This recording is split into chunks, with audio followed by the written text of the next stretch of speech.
believe it or not, America, but in a little less than 4 weeks, Hillary Clinton and Donald Trump will in fact face off in a televised debate.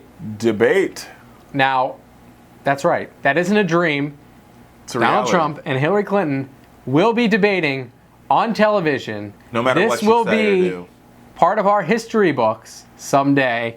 No matter what you say or do, they're debating. It's going to happen. There's nothing you can do. It is coming. Just prepare. Less than 4 weeks. They had it coming. Yeah, so we have it coming.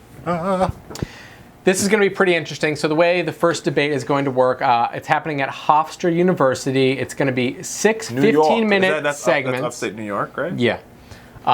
And 6 15-minute segments featuring topics chosen by a yet-to-be-determined moderator. Now, I'm sure there's a lot of internal squabbling about who a impartial moderator is going to be. So a recent poll found that the top tier people to be moderators so far.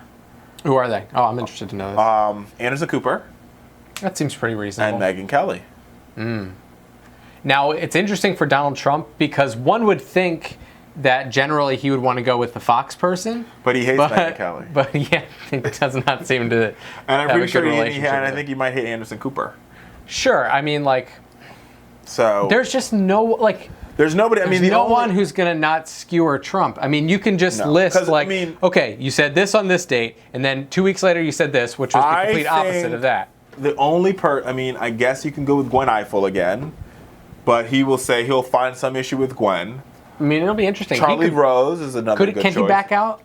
No, you can't back out. I mean, it's part of the negotiations. Okay. Because Charlie Rose. I could totally see him being like, well, it was part of the negotiations, but I wasn't treated fairly, so I'm not doing it. Right. I mean, Charlie Rose is another good person.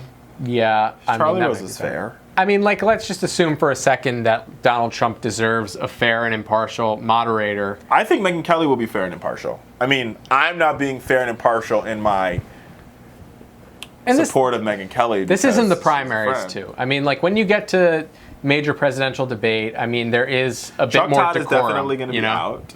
Of course. Yeah, 100%. I mean, maybe the guy from Face the Nation. He seems to be pretty fair. What's that guy's name? I don't know. Anyway, both candidates are currently preparing for the debate. It's going to be interesting to see how this shakes up. So word on the street is that Donald Trump is currently being coached by Roger Ailes. You may know him from Fox News. Ousted Fox News CEO. Ousted Fox News CEO.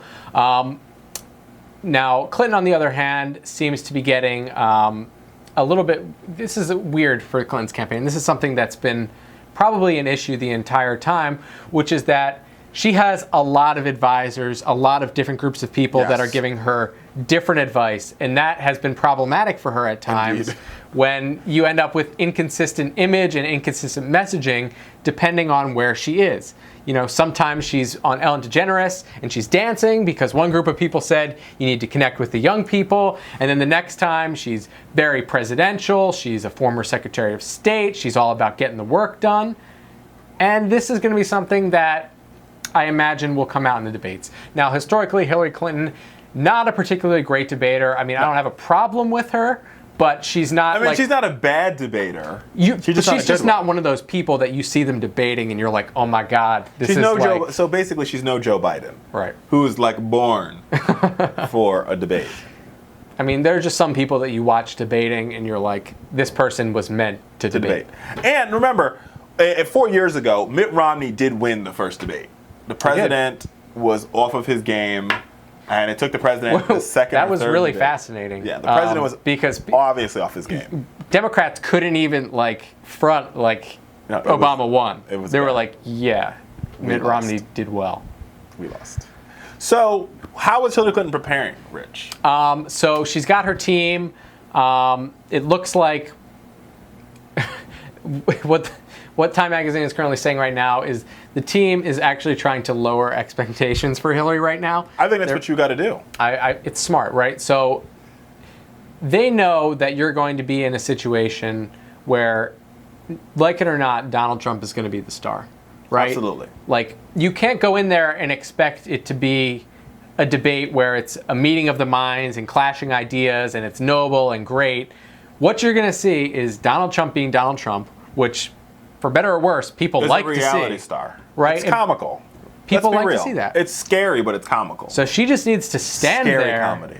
and So not I think bite. from a political perspective, here's what has to happen. The Clinton campaign, and it'll probably start next week or the week after, will slowly but surely start to lower debate expectations. Yep. They need to make the debate expectations low. If she's standing behind the podium, it's a win for them. And how they're going to do it is they're slowly starting to do it. You're going to hear, I think, over Labor Day weekend, they have the documentary with Gloria Borger. Right. And Chelsea's like, the whole premise of the documentary is like, nobody knows who she is. And that's going to be the card they play. Like, she's passionate and she cares about you, but she just can't articulate it very well.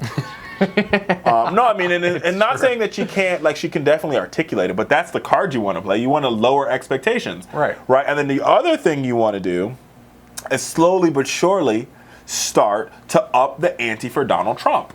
So she needs to say things like, yeah, I think he's going to do great in the debates. He's a reality star, and 50% of his reality show is based off him sitting in a boardroom debating with contestants. Literally. Right. He has the I experience. mean, that is what happens on The Apprentice. You have the little task, and then he comes back and he sits down and he debates. He's debated with Omarosa. He's debated with Vivica Fox. He's debated with Nene Leakes. That's what he does. Like, that is literally what he does. Right? So he's obviously going to have more experience. He's obviously going to be better at it. And then what you do, in my opinion, if it were me and I were Hillary, is I would find little things, not as arbitrary and as outright as Marco Rubio did, but little things just to poke at him. Like, I mean, you're not going to things. win by like you're never going to win at Donald Trump's game. No. Like, she cannot go slinging with a million facts, like trying to discredit him. Like, she's got to get him. She's got to get him off of his rocker, right? Which is not hard to do because he's clearly this guy has very thin skin. Like, when I mean thin, I mean America. Like that. Really this is thin. the thickness of his skin. This is the thinness. Like, so all you got to do is literally just do that. She can do that. It turns into this. She wins the debate. Yeah. Right. And it's like little pokes. Little pokes. Like, not even, you don't have to go in on him. Like, just little pokes. Be like, Donald, little things. So, like, question his businesses. Yeah. Question his business prowess. Talk about how he, went bank. Like, that stuff like that to get under his skin. Just enough to get under his skin. I think he's going to react. Because like a nuclear you can't reactor. Go after those things. Like, if you start talking about him wanting to build a wall, or you start talking about him discriminating, you're going to lose, because those are the points that Donald Trump is fine with being attacked. You almost need to call right? him. I mean, I think she needs to almost get to the point, like, not say it, but come close to calling him a bigot, which he is, and let him respond to that. So he's like, "You're a bigot! You're a bigot!" That's how she wins, in my opinion. If she calls him a bigot. No, that's not what I said. She needs to get close. She needs to get close, but not scream it at him like you just did. No, because he's going to respond by screaming, "You're a bigot" at her. Oh, okay. You were being Donald Trump. Yeah. Got it. I don't know. So it's really going to be interesting. We'll be watching. I mean, obviously we're going to be watching it.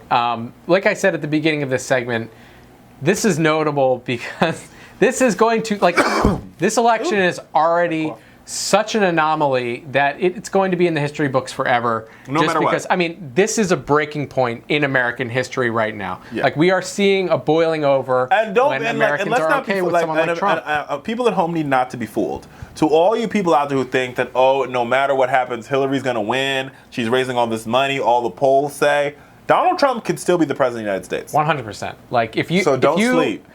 If you think that Hillary's a shoo-in, don't sleep. that is how Donald Trump wins, right? Everyone thinking that Hillary is going to be the president is the back door for Donald. As they say, #stay woke, America. Stay woke. Wake the hell up.